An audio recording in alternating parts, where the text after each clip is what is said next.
Alors vous avez envie d'entreprendre, mais entreprendre ça vous fait peur. Eh bien, je pense que c'est le cas de pas mal de personnes. Il y a des solutions qui existent. Alors découvrez ici les témoignages de nos experts et de nos entrepreneurs qui vont vous expliquer que la peur peut-être est positive quand on veut entreprendre. Une des plus grandes difficultés, c'est l'alignement. L'alignement entre qui je suis, mes valeurs, mes aspirations profondes, mes croyances et ce que je vais faire. Si cet alignement n'est pas là, je ne sais pas très bien pourquoi je fais ce que je suis en train de faire et les premières difficultés vont me décourager. Alors que quand il est là, je suis vraiment conscient de ce que j'ai envie d'apporter au monde, ce que j'ai envie de changer dans le monde à travers mon projet, alors je suis capable de gravir mon Everest. Et si je me plante, qu'est-ce qui se passe ? On se rend compte au final qu'il ne se passe pas grand-chose, que c'est pas grave et au contraire on peut en tirer des enseignements positifs. Si je pouvais me donner un conseil avec ce que je sais maintenant, je dirais n'attends pas que tout soit parfait pour te lancer. Je crois que ça vaut vraiment la peine de se jeter à l'eau avec un minimum de compréhension de la situation et de préparation. Lâcher le perfectionnisme, qui fait que c'est aussi pour me rassurer, que je me dis je vais faire la solution parfaite comme ça je suis sûr que ça va marcher. Alors qu'en fait, je vais plutôt faire une solution qui va évoluer, qui va être vivante et qui va évoluer avec les feedbacks que je reçois du marché. En fait, la plus grande peur, je pense, que tous les entrepreneurs peuvent avoir quand ils débutent leur activité, c'est de savoir si leur idée elle est pertinente et elle est viable. C'est un sport de contact, donc c'est pas quelque chose que je crée tout seul dans ma cuisine.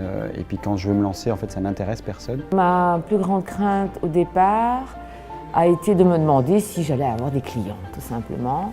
Et puis de fil en aiguille, en fait, c'est le réseau qui est autour de moi, donc est venu vers moi. Donc voilà, ma plus grande difficulté a été vite oubliée.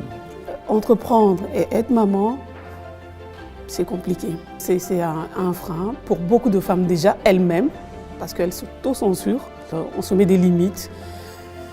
On reprend les limites de la société, au fait. Après, il y a encore une autre difficulté, c'est l'organisation personnelle. Par quoi je commence? C'est tendance à se disperser, à vouloir tout faire en même temps. Donc il y a la difficulté de mettre un contrat. C'est la première fois qu'on est patron et on ne se rend pas compte en fait qu'il faut mettre des balises. Au départ, on travaille trop, quoi. On est là le samedi, le dimanche. Et au fur et à mesure du temps, on arrive à mettre des barrières, des limites. Il y a aussi le syndrome du couteau suisse. Et au final, si vous avez un couteau suisse et que vous voulez scier, vous ne prenez pas votre couteau suisse, vous prenez une scie.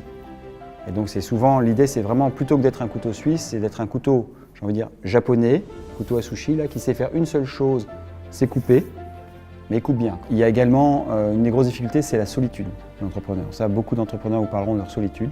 La plus grande difficulté que j'ai eue pour lancer l'activité, ça a été de créer un réseau, trouver ses fournisseurs, trouver des conseils, trouver des collaborateurs avec qui travailler pour, à l'échelle de la construction bois, dépasser un petit peu la solitude de l'entrepreneur. Donc c'est très important de s'entourer de personnes qui vous soutiennent et qui sont là pour quelque part entreprendre par procuration à travers vous.